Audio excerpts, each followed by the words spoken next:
అందరికీ దీపావళి శుభాకాంక్షలు. సత్యం, శివం, సుందరం. పంచభూతాలలో ప్రధానమైనది అగ్ని. అగ్ని ప్రాణికోటి మనుగడకు ఆవశ్యకమైన తేజస్సును, ఆహారాన్ని ఐహికంగాను, విజ్ఞాన ధర్మగర్మను ఆధ్యాత్మికంగా మనకు ప్రసాదిస్తుంది. ఈ దీపాల వెలిగింపుల ద్వారా 3 రంగులు ప్రధానంగా మనకు గోచరం అవుతాయి: నీలం, పసుపు, తెలుపు. ఈ 3 రంగులు మానవ మనుగడకు ఆవశ్యకమైన సత్వ రజస్తమో గుణాల సమ్మేళనంగా భావిస్తారు మన హైందవులు, భారతీయ సాంప్రదాయం.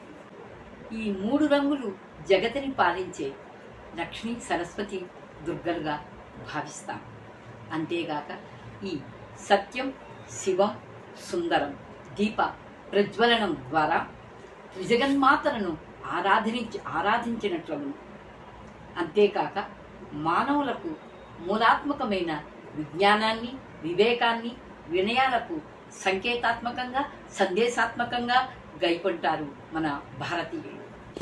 అంధత మిశ్రంచ దక్షిణాయనమేవచ, అంధత మిశ్రంచ దక్షిణాయనమేవచ, ఉత్తరాయణే తస్మాత్ జ్యోతిర్ధానం ప్రశస్వతే. అంధతమస్రం అనేది ఒక నరకం. దక్షిణాయన పాపకాలంలో తరించడానికి, దక్షిణాయన పాపకాలం నుండి తప్పించుకోవడానికి, తరించడానికి ఉత్తరాయణ పుణ్యకాలంలో ఒక మహోత్తరమైన కార్యం మనం చేయాల్సి ఉంటుంది. అదే జ్యోతిని దానం చేయడం. ఈ ఉత్తరాయణ పుణ్యకాలంలో జ్యోతిని దానం చేయడం ఒక ఉత్తమోత్తమైన పుణ్యకాలంగా, పుణ్యకార్యంగా భావిస్తారు మన హైందవులు. ఆశ్వయుజ మాసంలో బహుళ చతుర్దశి, అమావాస్య రోజులు పరమ పవిత్రమైన పర్వదినాలు. అవి దీపావళి రోజులు. ఆ రోజులలో దేశమంతటా కుల, మత, వర్గ విచక్షణ లేకుండా భక్తి విశ్వాసాలతో, ఆనందోత్సాహాలతో జరుపుకునే ఈ దీపావళి పండుగ నాడు అందరూ బాణాసంచా కాల్చడానికి సంసిద్ధులవుతుంటారు. అందరూ కలిసి జరుపుకునే దివ్య దీపావళి, మళ్ళీ వచ్చే నాగుల చవితి అంటూ పిల్లలు ఆనందోత్సాహాలతో గోగునార కట్టలకు చిన్న చిన్న గుడ్డ మొక్కలను చుట్టి వెలిగించుకొని దిష్టి తీస్తారు. ఈ దిష్టి తీయడాన్ని ఉల్కాదానం అంటారు. ఈ గోగునార కట్టలతో చిన్న చిన్న గుడ్డ ముక్కలను చుట్టి దిష్టి తీసే ఈ కార్యక్రమాన్ని మనం కొన్ని ప్రాంతాలలో సాంప్రదాయంగా చూస్తూ ఉంటాం. సాయంత్రం ప్రదోష వేళలలో పిల్లలు ముందుగా దక్షిణ దిశగా నిలబడి దీపాన్ని వెలిగించడాన్ని ఉల్కాదానం అంటాం.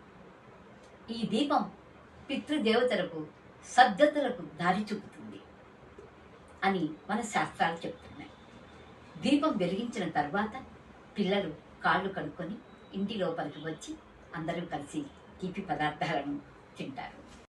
అటు తర్వాత పూజాగృహంలోకి వెళ్ళి నువ్వుల నూనెతో ప్రమిదలు వెలిగించి దీపలక్ష్మికి నమస్కరించుకొని కలశంలో లక్ష్మీదేవిని ఆవాహన చేసుకొని విధి విధానంగా పూజిస్తారు.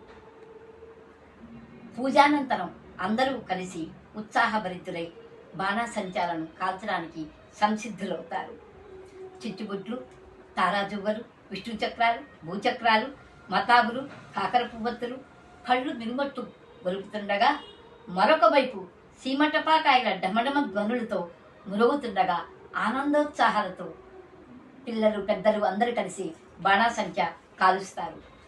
ఇలా బాణాసంచా కాల్చడం వలన మన పరిసర ప్రాంతాలలో ఈ విధంగా బాణాసంచా కాల్చడం వలన ఒక ప్రమోదకరమైన ప్రయోజనము ఉన్నది. ఆ వెలుగుల్లో, ఆ శబ్ద తరంగాలలో దారిద్ర్య దుఃఖాలన్నీ దూరంగా తరిమివేయబడి మనకు లక్ష్మీదేవి సిద్ధిస్తుంది, అష్టలక్ష్ములు సిద్ధిస్తాయి. అంతేకాక వర్ష ఋతువులలో ఏర్పడిన తేమల వల్ల క్రిమికీటకాదులు ఈ బాణాసంచా కాల్చడం వల్ల వచ్చే పొగ వల్ల ఈ తేమ ఏర్పడినదంతా పోయి క్రిమికీటకాదులు నశిస్తాయి.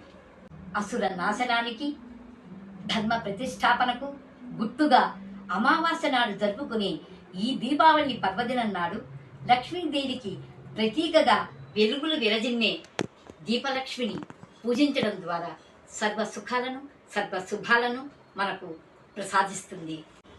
సమస్త లోక సుఖినో భవంతు, సకల సన్మంగళాను భవంతు.